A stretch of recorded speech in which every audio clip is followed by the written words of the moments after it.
Link down below in the description box so that you can read this on your own, as I'm not going to thoroughly go through all the patch notes.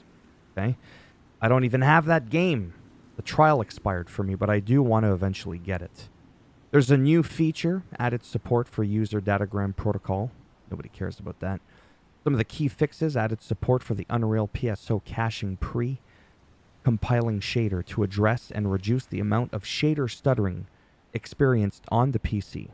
Made several improvements to frame rate in key areas of gameplay on all platforms. Made a number of graphical fixes and improvements across the game on all platforms.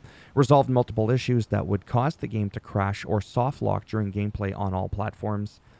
EA WRC can now be launched on the Steam Deck. Accessibility. Made a number of speech-to-text fixes across the game. Animation resolved an issue where the co-driver was T-posing in the Ford Escort RS Cosworth. Resolved an issue where the Ford Fiesta WRC 2019, the driver would pull the handbrake instead of the paddles to shift gears. Oof. Audio improved the Doppler pitch speed shifting and replays, made a number of corrections to voiceover across the game, made several minor audio adjustments and improvements across the game.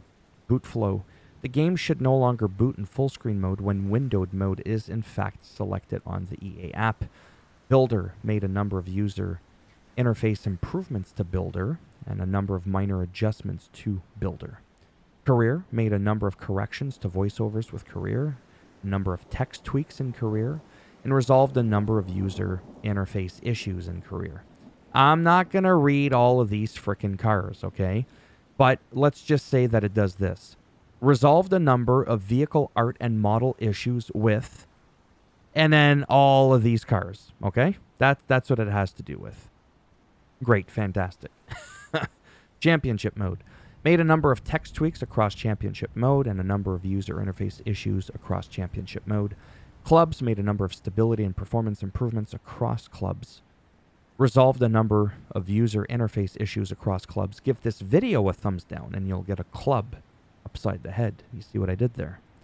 Co-driver made a number of fixes to specific co-driver calls at all these different languages and areas. Input devices added support for the user data protocol. We've already said that. Added handbrake access binding for the Logitech Pro.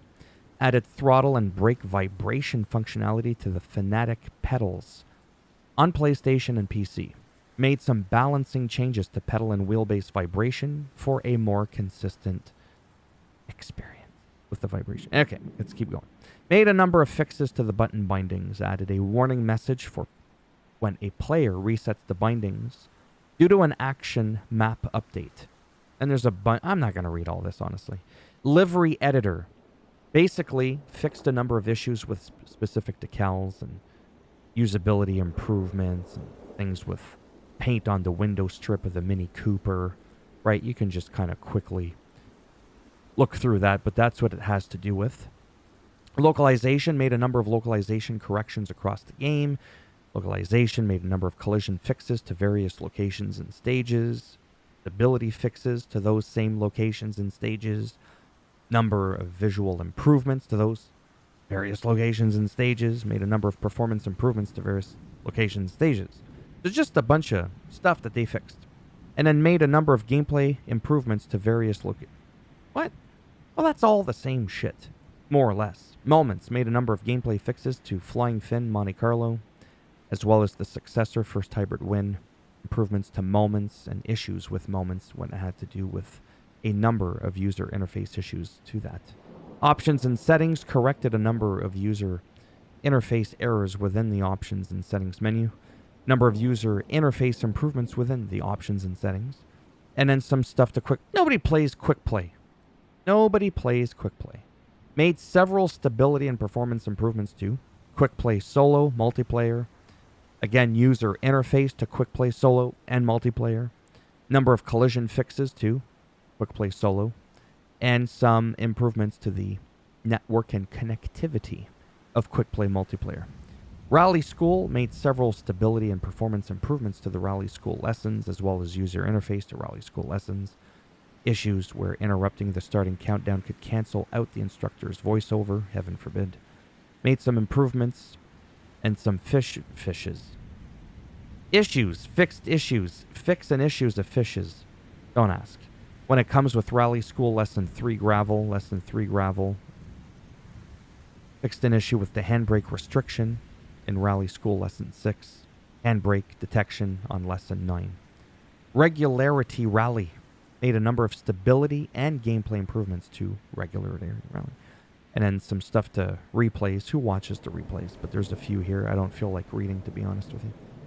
I don't feel like doing it. Time trial. Mine is over. Added missing collision detection to Rally Estonia. Stability improvements to the time trial. And resolved a number of user interface issues with the time trial. Ultra-wide monitors resolved an issue where some background textures appeared stretched within various menu screens, as well as where trees on edges of ultra-wide displays appeared in low resolution. Or where the resolution option was grayed out when launching the game within AMD Eyefinity. Disabled. And that's it. So, kind of a half-decent little update here. Hopefully, naturally, they keep going with that. Now, I'm not an expert, but I'm just going to be blunt. I don't know why so many people dunk on this game because it's EA. They go, oh, it's EA, it's EA. I'm like, it's published by EA, but Codemasters are the developers. Does that not make a difference versus if it was both developed and published by EA? Does that make sense? I don't know, but yeah. I enjoyed my time with it. For me, was having more fun with this game than WRC Generations. There were a few things I missed and preferred with Generations, like camera angles and all that. But yeah, overall, I'm liking it. I'm just, not making that much money. I've been buying Spider-Man, all these different games. I don't know if I'm getting Call of Duty or not. So yeah, so eventually I do want to get this game, but I did get to share my first impressions on it, show a little bit of gameplay, and really that's pretty much all I do on my channel to begin with. First impressions, a little bit of gameplay, showcasing it. Is it worth it for you? Oh, there's a trial, right? Oh, here's an update. That kind of stuff, right? That's what I do mainly on my channel. And then a little bit of what I call like a gamer vlog, where I just pick a random game and play it and hope that 3 people watch the video. All right? Thumbs up if you liked it. Helps with the algorithm. Thumbs down if you didn't, and I'll bend it in half and twist it and break it off in your ass. And if you want to subscribe to the channel, exactly, I don't even need to finish that. You know what I would like. But what would you like? And if not, thanks for stopping by anyways. Take care. And maybe I'll see some of you in the next one. Bye for now.